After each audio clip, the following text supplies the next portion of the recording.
stretched a home, so vast it often felt like a museum rather than a place meant for living. Priceless art, imported rugs, chandeliers that glimmered even in darkness.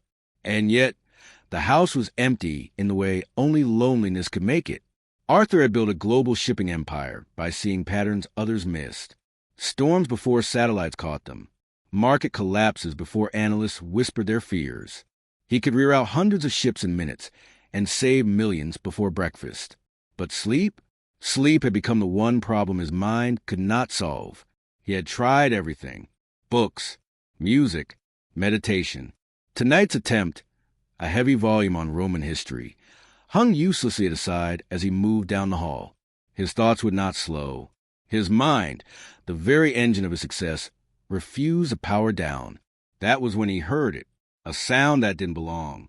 Not an alarm, not footsteps, not danger. It was gentle, the faint clink of glass being carefully set on stone. Arthur stopped. The sound came again, soft, rhythmic, the unmistakable hush of a sponge sliding across porcelain. Someone was washing dishes. At 3 a.m, Arthur's security was absolute. No one entered his property without layers of clearance. This wasn't an intruder. A thief wouldn't stop to scrub wine glasses. This was someone who belonged here. And yet, no one should be awake. His leather slippers made no sound as he moved down the corridor. He descended the staircase slowly, his mind already working, testing theories. Staff were scheduled. Logs were precise. No one was assigned to the kitchen tonight. The heavy oak door to the main kitchen stood slightly ajar. Arthur pushed it open. The room was dim, lit only by the small yellow lamp above the industrial stove. Shadows stretched across stainless steel counters and dark-wood cabinets. The kitchen was designed for gala dinners and catered events, a cavern meant for efficiency, not solitude. And in the center of it, dwarfed by counters meant for professionals, stood a girl. She was hunched over the deep steel sink, her back to him, small, thin, focused with an intensity that felt desperate rather than diligent. She scrubbed a crystal wine glass as if her life depended on it. Arthur cleared his throat. The girl gasped. She spun around so fast the glass slipped from her soapy fingers. Oh! She lunged, catching it at the last possible second. Her knuckles turned white as she clutched it to her chest. Her breathing was shallow. Panicked. This wasn't surprise. This was fear. "Mr. Coleman," she whispered. Arthur studied her. He didn't recognize her. He rarely saw staff directly. Everything flowed through his head of staff, George. But this girl, she was far too young. "Who are you?" he asked. His voice wasn't harsh. It was simply accustomed to answers. I'm Claire, sir." Claire Miller. She wiped her hands frantically on a dish towel, eyes darting toward the door as if calculating escape routes. "I'm Helen's daughter. Helen Miller, your housekeeper." The name registered instantly. Helen Miller had been with him 5 years. Reliable, quiet, professional to the bone. Arthur stepped fully into the kitchen and flicked on the main lights. The sudden white glare flooded the room. Claire flinched. Now he could see her clearly. She couldn't have been more than 17. Blonde hair pulled back into a messy ponytail. Strands plastered to her damp forehead. Her skin was pale, unnaturally so. Beneath her eyes were not shadows, but bruised hollows carved by exhaustion. She looked like someone who had been awake for weeks. "What are you doing here at this hour?" Arthur asked, his tone softer now. "And where is your mother?" "She's sick, sir," Claire said too quickly. "Just a cold. A bad one. She was worried about the dishes from your party, so I told her I'd take care of them." Arthur's gaze shifted to the sink. It was overflowing. 30 guests' worth of plates. Platters. Pots. Glassware stacked in precarious towers. This wasn't help. This was punishment-level labor. "A bad cold," Arthur repeated quietly. He looked back at Claire. His mind, trained by decades of negotiation, dissected the lie instantly. "And she sent you," he said, "at 3 a.m? "No." The word snapped out of Claire before she could stop it. "She didn't send me. She doesn't even know I'm here." Her fear hardened into something sharper. Defiance. "I let myself in. I have a key. I help her sometimes. I just wanted to finish before she woke up so she wouldn't worry. It was a brave lie, and still a lie. You should be in bed. Arthur said, You have school. The word landed like a blow. Claire's shoulders tightened. Her eyes dropped. Arthur saw it. A flinch. The kind that revealed truth faster than confession. Yes, sir, she whispered. I'll be done soon. I promise I won't disturb you. She turned back to the sink.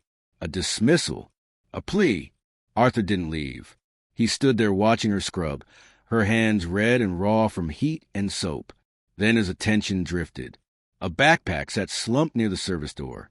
Old, faded blue, overstuffed. Hanging from the zipper was a blue and gold honor cord. Arthur's eyes narrowed. He knew that cord. Valedictorian. Tucked into the mesh side pocket was a small framed photograph. A man in an army uniform beside a smiling woman. The pieces didn't fit. Honor cord. Exhaustion.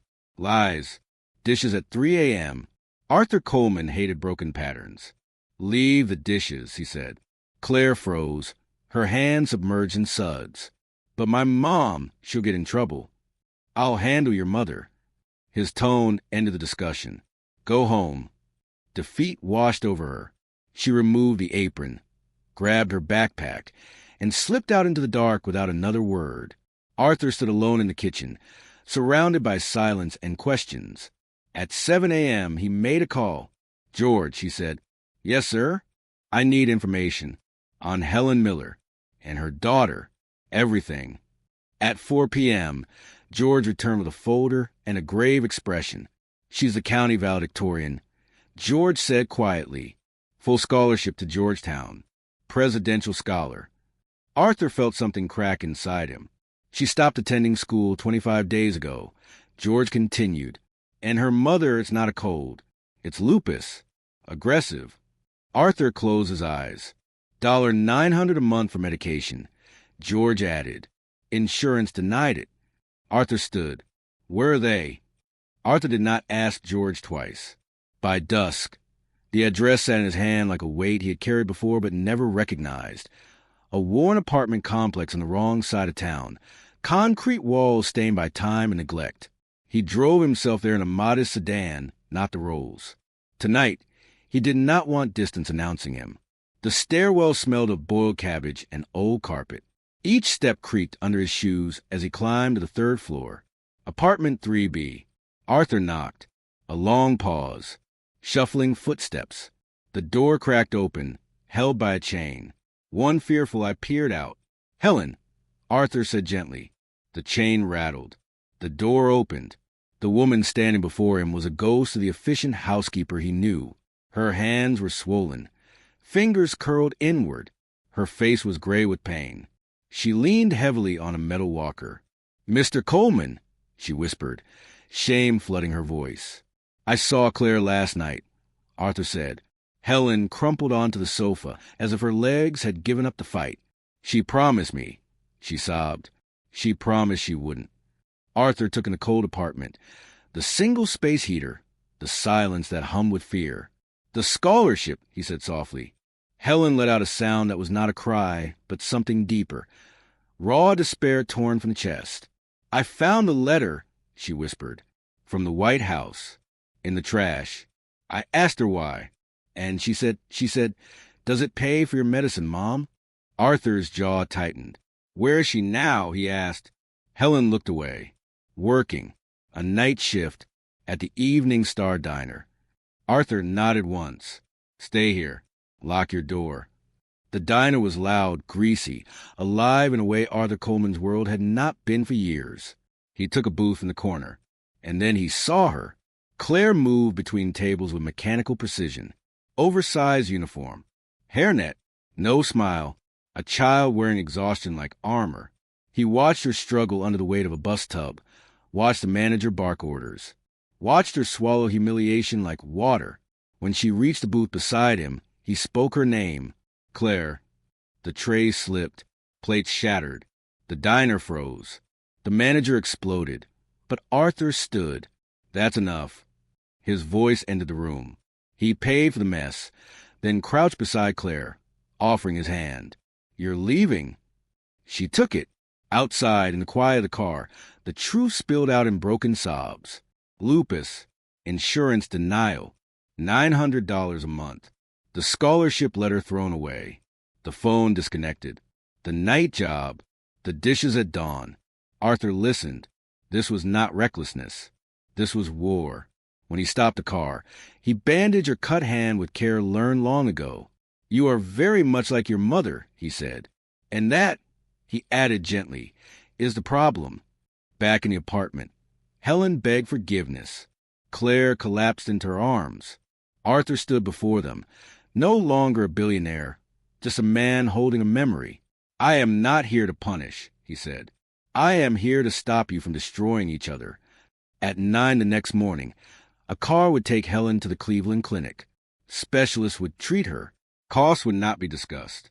George would handle the school. The truancy, Georgetown, deadlines, Arthur said quietly, are often suggestions. Helen protested. Charity, pride, shame. Arthur held up a photograph. 2 soldiers, one smiling taller than the rest. "My brother," Arthur said. "Thomas, Baker Company. He didn't come home." Helen's hand flew to her mouth. "My father," she whispered. Arthur nodded. "Your father wrote my mother letters after my brother died. He gave her peace when nothing else could.